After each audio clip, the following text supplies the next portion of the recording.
एका गावात एक बाई आपल्या छोट्या मुलाबरोबर एका छोट्या झोपडीत राहत होती.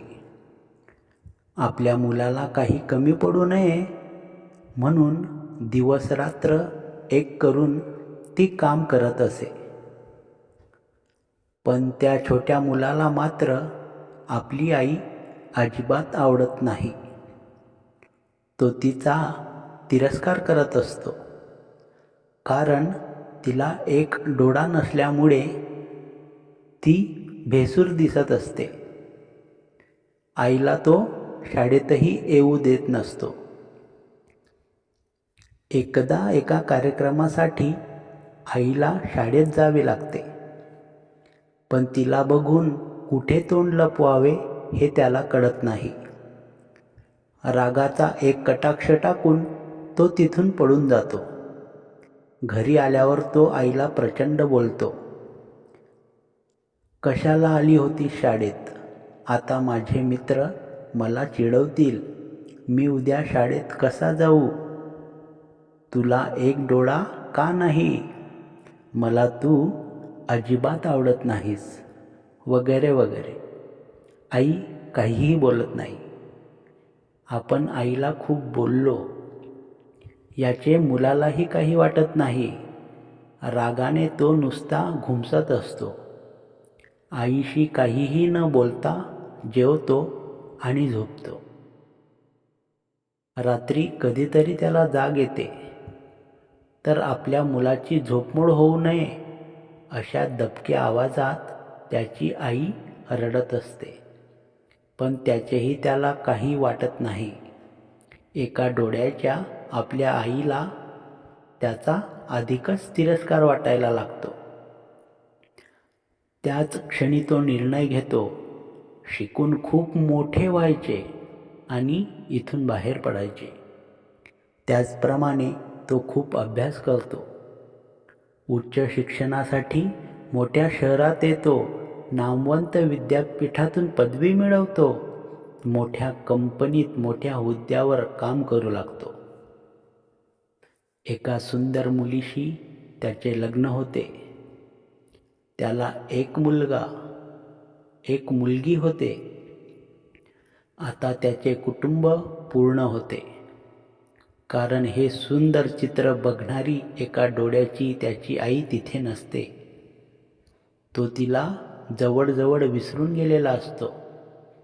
अतिशय सुखात असतो. एक दिवस त्याच्या घराचे दार वाजते. दारात एका माणसाबरोबर त्याची तीच एका डोळ्याची आई उभी असते. तिला बघून त्याची मुलगी घाबरून आत पडून जाते. तो आधी चक्रावतो आणि मग स्वतःला सावरत तिला म्हणतो, कोण आहेस तू? इथे का आलीस? बघ, माझी मुलगी तुला घाबरली. मी बहुतेक चुकीच्या पत्त्यावर आले की काय? असे काहीसे पुटपुटत आई निघून जाते. तिने आपल्याला ओळखले नाही अशा समाधानात मुलगा दार लावून घेतो. काही दिवसांनी माजी विद्यार्थी संमेलनासाठी त्याला त्याच्या शाळेतून पत्र येते. परत त्या गावात जाऊ नये असे वाटत असतानाही तो संमेलनाला जाण्याचा निर्णय घेतो. ऑफिसच्या कामासाठी जातोय असे बायकोला खोटेच सांगतो. संमेलन पार पडते. कुठल्या तरी अनामिक ओढीने त्याची पावले त्याच्याही न कळत झोपडीकडे वळतात. दाराला कुलूप असते. शेजारची बाई त्याला ओळखते आणि एक पत्र देते. ते पत्र त्याच्या आईचे असते. तो ते पत्र वाचू लागतो. मी खूप आयुष्य जगले. तुझ्याकडे आता मी परत कधीही येणार नाही. पण तू कधीतरी येऊन मला भेटावेस अशी माझी इच्छा आहे. शाळेच्या संमेलनाला तू येणार हे कळले होते, पण तिथे येऊन तुला भेटायचे नाही असे मी नक्की ठरवले. कारण मला माहीत आहे, एका डोळ्याची ही तुझी आई तुला आवडणार नाही. मला एकच डोळा का, असे तू मला एकदा विचारले होतेस. तेव्हा तू खूप लहान होतास, म्हणून मी काही उत्तर दिले नाही. पण आज सांगते, बाळा, तू लहान असताना एक अपघात झाला. त्या अपघातामध्ये तू तुझा एक डोळा गमावलास. एका डोळ्याने तू संपूर्ण आयुष्य कसे जगणार, या विचाराने मी हैराण झाले आणि माझा एक डोळा तुला दिला. मला तुझा खूप अभिमान आहे.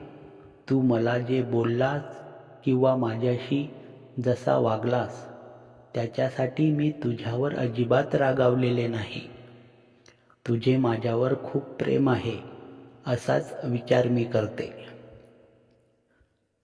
कधी काळी माझ्या भोवती खेळणारा तू मला नेहमी आठवतोस. पत्र वाचून मुलगा ढसाढसा रडू लागला.